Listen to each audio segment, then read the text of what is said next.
नमस्कार, भव्य भारत न्यूज में आप सभी दर्शकों का स्वागत है। इंसान की सोच उसके जीने का आधार बनती है और कर्म सुख दुख का साथी। इन्हीं बातों को चरितार्थ कर रहे हैं स्टूडियो में आज हमारे बीच उपस्थित अशोक मलिक जी। उम्रदराज हैं, फिर भी हैंडसम हैं। उम्र 84 साल है, लेकिन फीलिंग 24 साल की रखते हैं। इनके ऐसे ऐसे करामात हैं कि सुनेंगे तो आप भी दांतों तले उंगलियां दबाएंगे। ऐसे इंसान से आपको भी मिलकर जरूर मजा आएगा। तो वीडियो के अंत तक आप बने रहिए हमारे साथ और इनकी एक एक बातों पर गौर फरमाइएगा। मजा आएगा आपको। मलिक साहब, स्टूडियो में आपका बहुत बहुत स्वागत है। धन्यवाद पांडे जी, लेकिन आपने मुझे थोड़ा सा जो उम्र है, अगर कोई यंग लड़की इस तरह से कहती तो मेरी कितनी प्रसन्नता होती। आपने कहा, मैं धन्यवाद हूँ। मैं इसलिए कहा था कि हमारे दर्शक हैं वो गौर फरमाते रहेंगे आपके शब्दों पर। तो पहला सवाल हम लेते हैं आपसे कि आप इस उम्र में भी इतने हैंडसम हैं कि जब आप घर से निकलते हैं तो पड़ोसियों की नजर आप पे टिकी रहती है। आपने अभी जिक्र भी कर दिया था। ऐसा है, देखिए, मुझे सिर्फ ये लगता है कि जो आपने जैसा कहा कि देखने में जो लगे, देखने में नहीं, अंदर से जो अच्छा हो वो ही बाहर भी सब कुछ दिखाई वही देगा। तो अगर अंदर में मेरे मन में सफाई है कि किसी को भी नुकसान नहीं पहुंचाना, किसी को दर्द कोशिश करनी है कि नहीं पहुंचाना, एक्सीडेंटली हो जाए तो कुछ कर नहीं सकते, लेकिन कोशिश ये रहेगी कि किसी को खुशी रखना है, किसी जो भी मिले उसको खुश रखना है, जिसकी मदद हो सके उसकी मदद करनी है। बस यही एक तात्पर्य मेरे जिंदगी का है। तो आपके कहने का मतलब यह है कि beauty is only to see not to touch. नहीं, मैं सिर्फ ये कहूंगा, ब्यूटी जो है वो अगर आपके अंदर होगी तो फिर आपको दिखाई देगी। अगर आपके मेरे अंदर नहीं है तो आपको भी कुछ दिखाई नहीं देगी उसमें। ये मेरा तात्पर्य। बिल्कुल, मतलब हीरे को एक जौहरी ही परख सकता है, ये कहने का मतलब। ये मैं हीरा ये तो समझता नहीं हूँ, क्योंकि मुझे कोई उसमें इल्म नहीं है, लेकिन मुझे ये है कि मैंने जिंदगी में कोशिश ये की है कि किसी को, अगर किसी का कुछ अच्छा कर सकता हूँ करूँ, नुकसान नहीं करूँ। अच्छा, चलिए, जब ब्यूटी की बात आती है तो एक सवाल और लेते हैं ब्यूटी से। ब्यूटी के पीछे कोई ना कोई कहानी छुपी होती है। क्या आपकी जिंदगी में भी कोई हसीन सपने, कोई हसीन कहानी रही है जिसको कि आपने साकार किया हो? देखिए, ऐसा है, मेरा जहां तक ख्याल है, किसी भी नॉर्मल आदमी के जिंदगी में बहुत से अप्स एंड डाउन्स आते हैं जी। और मुझे सिर्फ एक ही चीज जो मेरे पिताजी ने जब बचपन में मुझे कही कि बेटे, तुमको जो चाहो वो नहीं मिल सकता, तुम चाहो कि बेस्ट चीज मिले वो नहीं मिल सकती, लेकिन जो तुम्हारे पास है उसका बेस्ट बनाओ तो तुम जिंदगी में खुश रहोगे। और ये चीज मैंने अपने उस दिन से दिमाग में डाल ली कि जो भी मेरे पास है, जो उसी का मैं ज्यादा अच्छा बनाऊं तो वो मुझे खुशी ज्यादा देगा। सवाल से कन्नी काट गए आप। सवाल ये था, ये तो पिताजी का एक चरित्र रहा है जो आप में आया और आपने उसका पालन किया। देखिए, आपकी जिंदगी में कोई ऐसी चीजें हो जो कई कहानियां छुपी होती हैं, एक हसीन चेहरे के पीछे, वो मैं बताता हूँ। देखिए, छोटी सी चीज है कि हमारे जो खानदान है वो आर्य समाज में बिलीव करता रहा। स्वामी दयानंद सरस्वती ने कुछ ऐसी चीजें कही कि मूर्ति पूजा, क्योंकि वो भी एक ब्राह्मण के बेटे थे, एक उनका वो मंदिर के पुजारी के बेटे थे, तो उन्होंने देखा कि शिवरात्रि के दिन मूर्ति शिवलिंग के ऊपर से चूहा अमृति लेके जा रहा है, बर्फी लेके जा रहा है, तो उनके दिमाग में आया कि अगर ये भगवान जिसको हम कह रहे हैं वो अपनी रक्षा नहीं कर सकता तो मेरी क्या रक्षा करेगा। तो इसलिए उन्होंने घूमना शुरू किया, थोड़ा सा नॉलेज गेन करने के लिए, और बहुत घूमते रहे पहाड़ों में, जंगलों में, सब जगह। तो उनको ये ज्ञान आया कि भाई ईश्वर जो है, ईश्वर का कोई शक्ल सूरत नहीं है। आस्था ईश्वर है, एक आस्था आस्था आस्था जो है वो एक शक्ति है। आप उस शक्ति को सीधे डायरेक्ट कम्युनिकेट करो मूर्ति के थ्रू नहीं, ये उनके दिमाग में आया। तो उन्होंने क्या किया, वो शक्ति को करने के लिए उन्होंने आर्य समाज में ये किया कि हवन किया जाए हर हफ्ते में एक दिन या दिन में एक दिन, मतलब एक बार। तो उससे भगवान को आपने जो प्रार्थना की वो स्वीकार डायरेक्टली होगी आपकी। तो उस मेरी फैमिली क्योंकि वो थी, मेरे पिताजी भी और माताजी भी आर्य समाज के रहे, तो उनसे मुझे जो शिक्षा मिली, जैसे आर्य समाज का सबसे बड़ा फंक्शन जो होता है वो शिवरात्रि के दिन होता है, क्योंकि शिवरात्रि के दिन स्वामी दयानंद सरस्वती की आंख खुली उसमें। तो इस वजह से अच्छा, अब उसमें मैं अब आगे आता हूँ कि हमारे जो नाना थे आर्य समाज में थे, मतलब सब कुछ उन्होंने किया।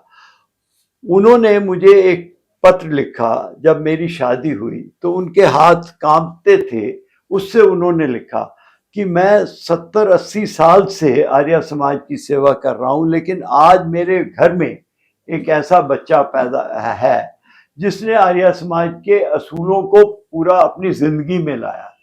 वो ये था कि मेरे एक मित्र थे जो बहुत काफी अच्छे मित्र हो गए थे, उनका शिप में एक्सीडेंट हो गया और वो उनकी डेथ हो गई। 33 साल के थे शायद उस वक्त। तो उनकी जो विधवा थी वो अकेली रह गई, बच्चा भी था। तो मेरे मन में यह आया कि अगर मैं आर्य समाज के प्रिंसिपल्स को जानता हूं और जो स्वामी दयानंद सरस्वती ने किया है कि विधवा का दोबारा शादी होनी चाहिए, तो मैंने कहा कि अगर मैं ही खुद क्यों ना करूं, अगर मैं, तो मैंने उससे प्रपोज किया, शादी हो गई, बेटे को मैंने अडॉप्ट कर लिया, उसके बाद बेटी हुई। तो हम लोग बड़ी एक तरह से आप ये कह सकते हैं कि जिंदगी में अंदर से ऐसी वो आई कि उससे जो भी आपको ब्यूटी दिखाई दे रही है वो उस वजह से है क्योंकि अंदरूनी ब्यूटी जो है वो आगे सामने आती। बस। बहुत अच्छा भाई। बेटे को आपने शायद मौका भी दिया था कि आप मदर का पक्ष अडॉप्ट करोगे या मेरा पक्ष अडॉप्ट करोगे, ऐसा भी कुछ? नहीं, उसका मैं बताता हूँ। देखिए, बात यह है कि जब वो 5.5 साल का था जब मैंने शादी हुई मेरी, तो मेरी वाइफ ने उस वक्त 2-3 महीने के बाद कहा कि आप इसको अडॉप्ट कर लो। मैंने कहा नहीं, उसको 18 साल का हो जाए, उसको डिसाइड करने दो कि वो मेरा बेटा कहलाना चाहता है, जो उसके बायोलॉजिकल फादर हैं, जो उसके थे पिताजी, उनको। तो मैंने कहा उसमें, क्योंकि उसका नाम इस वक्त उमंग आनंद है, मैं अब स्कूल में जाके, बड़े स्कूल में जा रहा है, तो उसमें उमंग आनंद मलिक लिखवा दूंगा। तो वो किया मैंने। तो अब वो सिर्फ उमंग मलिक लिखता है। अब ये उसकी वो है, श्रद्धा है, मैंने अपने आप को उसके ऊपर वो नहीं किया। तो ये चीज मेरी उसको बहुत अप्रिशिएट की उसने, और इस वजह से जब मेरी और मेरी वाइफ का कोई भी बहस होती थी, कुछ होती थी, तो वो मेरी साइड लेता था। सिर्फ इस वजह से नहीं, क्योंकि वो ये कहता था नहीं, पापा जो कह रहे हैं वो ठीक है मम्मी, और वो खींचती थी कि भाई बेटा मेरा है, उसने तुझे अडॉप्ट किया, तू उसकी साइड ले रहा है। लेकिन वो कहता था जो ठीक है वो मैं वही करूंगा, क्योंकि मेरे पापा ने मुझे यही सिखाया कि जो ठीक है वो करना है, गलत नहीं करना। मलिक साहब, कई बार जो फील्ड में प्लेयर उतरते हैं गेम खेलने के लिए, तो वो बड़े जो बुजुर्ग प्लेयर हो जाते हैं, माहिर होते हैं वैसे भी, और कभी छक्का भी मारते हैं, कभी कभी जमीन से भी सरका देते हैं बाल। तो उसी तरह से आपने सरका दिया बाल। शादी सभी करते हैं, विधवा से भी हो जाती है शादी, और एक चाहत भी होती है, बच्चियों से भी, जो लड़कियां शादी करना तो उनसे भी होती है। लेकिन आपके जीवन की जो कहानी, शादी करने की कहानी है, वो भी कम इंटरेस्टेड नहीं है। देखिए वो एक है। दूसरा जो मैं अब आपको बताऊं, देखिए एक छोटा सा मैं जिक्र कर दूं इसमें कि हम लोग पाकिस्तान में थे, हमारे दादाजी की ज़मीनें थी, अच्छा घर थे, सब कुछ था। हमको भाग के आना पड़ा और कुछ भी लेके नहीं, सिर्फ कपड़े लेके, और वो कपड़े भी शायद एक दिन के साथ में बांध लिए, बस वो करके आना पड़ा। उसके बाद मेहनत करके ऊपर वाले की मेहरबानी से, भगवान की दया से हमारी फैमिली काफ़ी आगे बढ़ी। तो मुझे ये लगता है जब हम लोग आए, आरएसएस वालों ने बहुत ज़्यादा मदद की हमारा, और आरएसएस को मैं अभी भी उनकी इज्जत करता हूँ, क्योंकि उन्होंने जो, अगर वो नहीं होते आरएसएस के वॉलंटियर्स, तो कम से कम, अगर ज्यादा नहीं तो 1 लाख हिंदू और कट जाते पाकिस्तान में, जब जिनको आरएसएस के वॉलंटियर्स लेके आए, वो मैंने देखा है अपने आंखों से।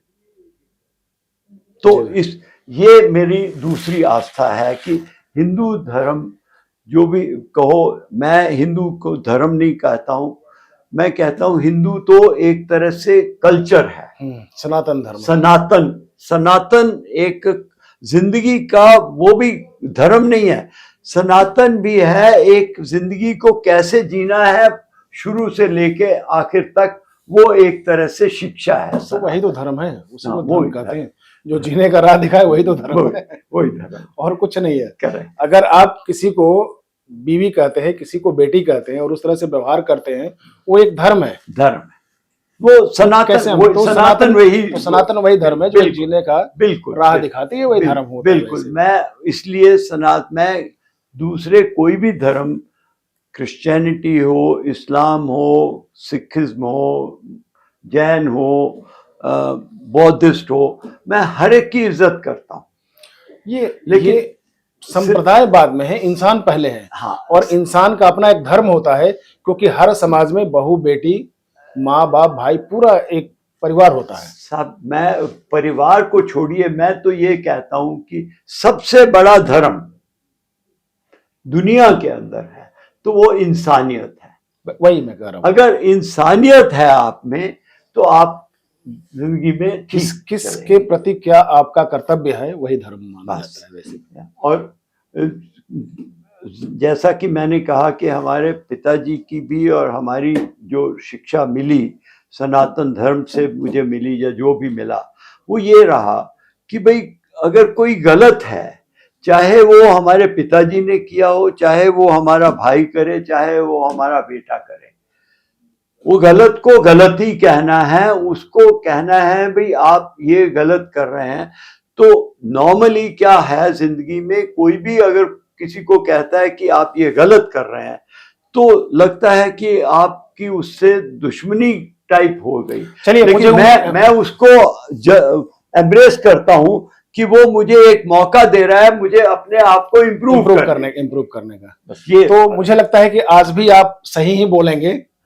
और ये बताने की आप कोशिश करें कि जब आपने ये ठान लिया कि हमें किसी ऐसे स्त्री से शादी करना है जिनका शौहर नहीं है, जिनका पति नहीं है, तो आपकी नीयत बहुत साफ थी।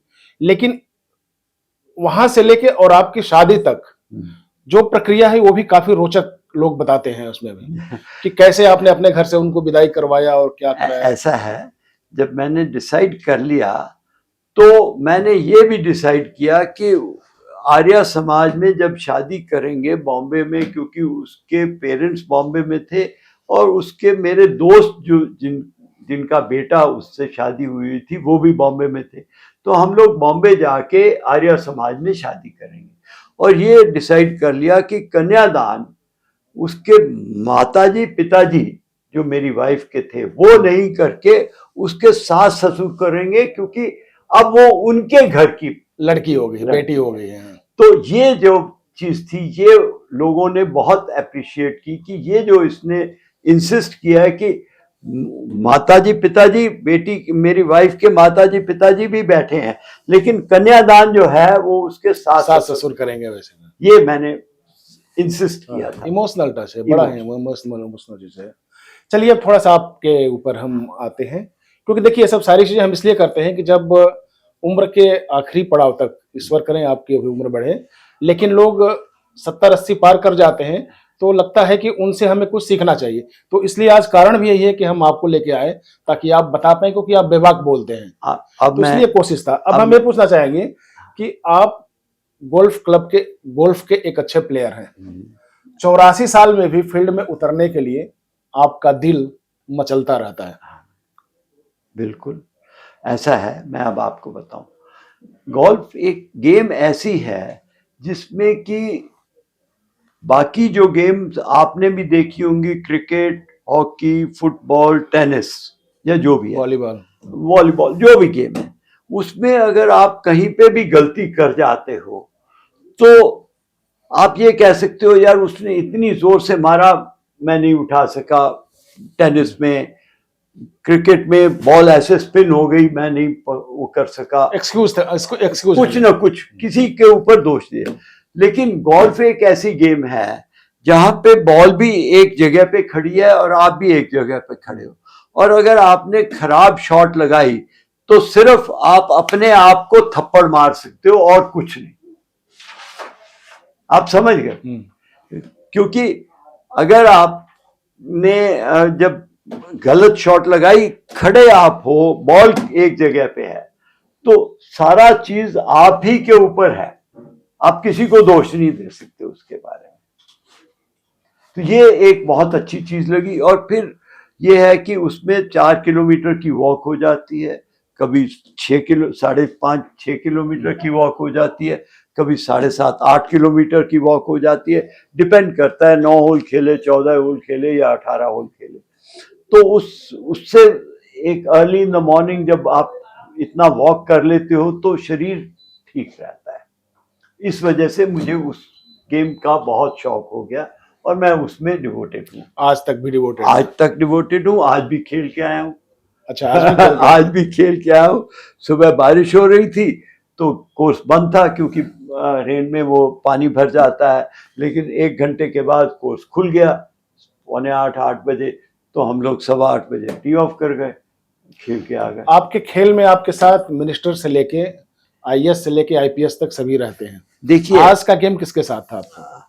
आज का गेम तो एक आईआईटी का लड़का है, वो पहले कुछ और बिजनेस में था, कंस्ट्रक्शन में, उसने काफ़ी अच्छा पैसा कमाया। अब वो नोएडा में ही एक आईटी सेंटर चलाता है।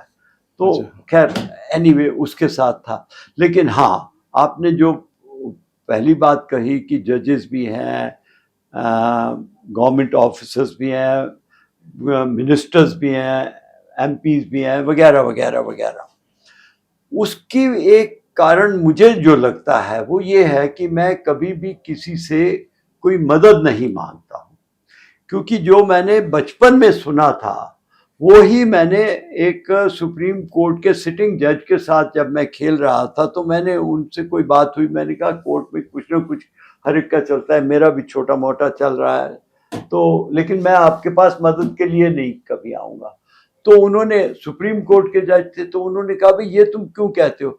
मैंने कहा जी ऐसा है, जब मैं छोटा था तो मैंने ये सुना था कि एक बहुत गरीब आदमी था जिसके पास घर में खाने के लिए नहीं था, उसकी वाइफ घर से बाहर नहीं निकल सकती थी, कपड़े फटे हुए थे सारे, तो उसके दोस्तों ने कहा भाई ये बहुत रईस आदमी है, ये मदद कर देगा, तुम इसके पास जाओ। तो उन्होंने कहा भाई मैं कैसे जाऊंगा, वो अंदर ही नहीं, कोठी के अंदर ही नहीं जा सकता मैं। तो उन्होंने कहा वो हम भेजेंगे। दरवान से बात करते करते उसे कहा अंदर तू चला जा। तो अंदर कोई बहुत रईस था। तो खैर दूसरे दिन उससे पूछा भाई क्या हुआ, तो कहता है जी कुछ नहीं हुआ। कहते हैं कुछ नहीं हुआ? अरे तुझे उसके पास भेजा था, वो हर एक की मदद करता है तू।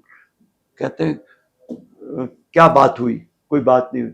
अरे बात नहीं हुई, तुझे भेजा था, देखा हुआ? कहता है हाँ देखा हुआ। तो बात क्यों नहीं की? कहता है जब देखा हुआ तो वो नमाज पढ़ रहे थे, तो मैंने देखा जब ये खुद उससे मांग रहे हैं तो मैं इनसे क्यों मांगू, मैं उसी से ही क्यों ना मांग लूं। तो ये मेरे दिमाग में एक चीज आ गई कि ना मैं कभी जज से कोई काम कहूंगा, ना मैं किसी गवर्नमेंट ऑफ इंडिया के आईएएस के सेक्रेटरी से कहूंगा, ना मैं किसी मंत्री से कहूंगा जो मेरे साथ खेलते हैं गोल्फ। मैं अगर कुछ मांगना है तो ऊपर वाले से मांगूंगा। और वो, अब उसके बारे में भी मैं बता दूं, मैंने उसको फोन किया था ऊपर वाले को करीब 10 साल पहले, जब मैं 75 साल का हुआ तो मैंने उसको फोन किया। मैंने कहा जी, मैं आपकी वैसे तो पूजा वूजा कहीं पे नहीं करता हूँ, लेकिन आपका शुक्रिया रोज कर देता हूँ, एक छोटी सी रिक्वेस्ट है, अगर आपको मंजूर हो जाए तो उसने कहा बोल क्या है। मैंने कहा जी, मुझे बिस्तर पे लिटा के मत बुलाइएगा, मेरी फैमिली भी परेशान हो, मैं भी परेशान हूँ हॉस्पिटल में या घर पे। हाँ, जितनी कुछ गोल्फ के गेम खेलने के बाद आप कहिएगा बाकी ऊपर आके खेल, मैं भागा भागा आ जाऊंगा। तो उन्होंने कहा ये तो तुम्हारी रिक्वेस्ट सोचने लायक है। ये मेरी ऊपर वाले से। बहुत अच्छा। आपके सवाल पे कुछ हम बाद में आएंगे, अब एक सवाल लेते हैं और हाँ कि आप अपने लाइफ पार्टनर से शादी के बाद बेहद प्यार करने लगे थे, और शादी के लिए आपने क्या क्या नहीं किया उनके लिए, लेकिन जब उनकी अर्थी उठी तो आपने उसी शाम दोस्तों के साथ ड्रिंक का जश्न मनाया। ऐसा है। क्या कारण था इसके हाँ, पीछे? उसका मैं बताता हूँ। देखिए, जबकि आप सनातन मानते हैं। मैं सब कुछ मानता हूँ, लेकिन उसके साथ मैं दूसरी भी चीज मानता हूँ कि अगर उस दिन की घटना बताइए पहले। हाँ, मैं वही तो बता रहा हूँ। ऐसा है, अब मैं आपको उससे थोड़ा सा पहले चला जाता हूँ। मैंने आपको बताया, जब मैं 75 साल का हुआ तब मैंने अपनी विल लिख दी थी। उसमें मैंने ये लिखा था कि जिस दिन मैं जाऊं तो उसके बाद मैं पूरी जिंदगी जी के जा रहा हूं, तो कोई गम, कोई अफसोस होने की कोई वो नहीं है। पूरी जिंदगी ले ली मैंने। तो मेरे दोस्तों को बुला के, जो मेरे दोस्त हैं उनको ड्रिंक्स दे देना, जो जो उनको खिलाओ, अच्छा उनको खुश करके भेजना। तो मेरी वाइफ ने वो पढ़ लिया था, तो उसने ये कहा भाई क्या तुम समझते हो तुम्हारा ही इस तरह से होगा, मेरा भी ऐसे ही होगा। मैंने कहा जो आपका हुक्म। तो जब वो गई तो मैंने उनके लिए कॉकटेल पार्टी की, ग्रैंड कॉकटेल पार्टी, एक नहीं 3 हुई। एक यहाँ पे, एक कलकत्ते खास में गया उनके लिए पार्टी करने के लिए, एक फिर मेरे बेटे ने मेलबर्न में ऑस्ट्रेलिया में की। तो हमारा ये नहीं था उनके जाने का, हमारा ये था पार्टी में कि she has lived a good life, 78 years of life, and that should be celebrated, not गम के साथ। आप समझ गए? बिल्कुल बिल्कुल बिल्कुल। जो 78 good years that one person has lived on this planet, that needs to be celebrated, not gum. इसके पीछे ये तर्क था। ये था। देखिए, अगर इसी को हम ले अगर हम आध्यात्मिक तौर पे लें, हाँ। तो इसी को हम मोक्ष कहते हैं कि मरते समय अगर किसी की कोई इच्छा शेष न रह जाए, हाँ, तो इसको हम मोक्ष की तुलना करते हैं कि वही आदमी मोक्ष में गया है, क्योंकि अब उसकी कोई इच्छा नहीं रही है। बिल्कुल। लेकिन आपने चूंकि सनातन धर्म मानते हैं, मारने के बाद भी आपने इसको सेलिब्रेट किया अपने दोस्तों के साथ, ताकि अब उनकी कोई इच्छा नहीं रही है, अब वो नए रूप में जाए, इसलिए हम उसका एंजॉय किए। अब इसी में मैं आ जाऊंगा, जो पुराने हमारे सनातन या हिंदू जो भी कहिए, उसमें है कि जब एक आदमी बहुत उम्र के साथ 85-90 का जब जाता है, तो अर्थी को हम सजा के लेके जाते हैं और बैंड बाजे के साथ लेके जाते हैं, क्योंकि वो एक अच्छी पूरी जिंदगी जी के गया है। जी जी। आपने अपने शरीर का सर्वस्व दान कर दिया है, ये आइडिया कहाँ से आई और क्या इसके पीछे कहानी है? ऐसा है, अब मैं आपको बताता हूँ। हमारे पिताजी ने अपनी वसीयत में यही लिखा था कि देखो, मैंने पूरी जिंदगी जी ली, अपने बच्चों को पढ़ा दिया, अब और अपने पाँव पे खड़े हैं, मुझे अब कोई वो नहीं है, पूरी जिंदगी जी चुका हूँ। मुझे सिर्फ ये करना कि जब मैं जाऊं तो ना तो कोई मेरे ऊपर, जब मेरी शव यात्रा आप लेके जाएं तो कोई शॉल पहनाए, कोई कुछ करे, अर्थी में सीधे बस लिटा के जला दीजिएगा। और दूसरा उन्होंने ये कहा कि मेरे कोई भी अंग अगर किसी के काम आ सके तो वो आप उनको कहिएगा कि वो निकाल लें। वो उस वक़्त हम लोग, मैं और मेरा भाई, थोड़ा सा कुछ होता है तो उस वक़्त वो भूल गए थे। जी जी। वो नहीं हम कर सके, तो लेकिन उनकी इच्छा ये थी। उसकी वजह से जब मैंने 11 साल पहले टाइम्स ऑफ इंडिया का एक आर्टिकल पढ़ा कि वो अगर कोई भी करना चाहता है अंग अपने दान, तो वो ये फॉर्म भर दे, तो वो सर्टिफिकेट आपको कार्ड दे देते हैं, आप कार्ड रखिए, और वो उसमें पूरी अथॉरिटी है, डॉक्टर्स को हॉस्पिटल में कहीं पे भी जाएं तो वो निकाल सकते हैं। तो वो मतलब बॉडी ऑर्गन्स निकाल सकते हैं, बॉडी ऑर्गन्स, और दूसरे में हाँ, तो बॉडी ऑर्गन्स, तो वो मैंने कर दिया 11 साल पहले। वो कार्ड मैंने अपने पर्स में रखा हुआ था।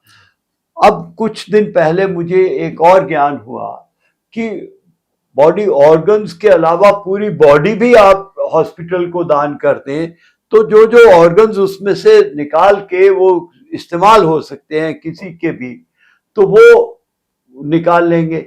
और बाकी की जो बॉडी है, वो बच्चे जो पढ़ रहे हैं मेडिकल कॉलेज और देख रहे हैं कि किस किस तरह से डिजीज होती है, कैसे उसको ठीक किया जा सकता है, वो बॉडी उनके काम आएगी। तो वो मैंने वो कर दिया 4.5 महीने। अब उसमें जो एक छोटा सा, मैं आपको उसमें एक इंटरेस्टिंग चीज बता दूं कि मुझे एक मेरे दोस्त हैं शर्मा जी, वो कहने लगे अरे मलिक साहब क्या किया आपने, आपका अगर संस्कार नहीं होगा शरीर का तो आपकी आत्मा भटकती रहेगी। मैंने कहा भैया आत्मा तो भटकती रहेगी वो मुझे नहीं पता, आपका धंधा थोड़ा कम हो जाएगा क्योंकि आप पंडित हैं, इस वजह से आपको दुख लग रहा है, ये ठीक है। लेकिन अगर आत्मा को इतना प्यार होता कि संस्कार शरीर का नहीं हुआ तो आत्मा भटकती रहेगी, तो फिर वो आत्मा छोड़ के ही क्यों जाती शरीर को।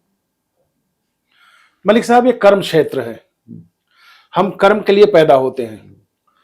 शरीर जो करता है वो शरीर को ही भुगतना पड़ता है। बिल्कुल। आत्मा जिसको हम प्राण, ये श्वास प्राण कहते हैं, ठीक है, जो श्वास के रूप में चलती है जो हमारी आत्मा, जब ये देखती है कि शरीर अपने कर्मों का फल भुगतने के लिए तैयार है या छीड़ हो गया, अब काम नहीं कर सकता, तो आत्मा जैसे है थी वैसे निकल के चली जाती है।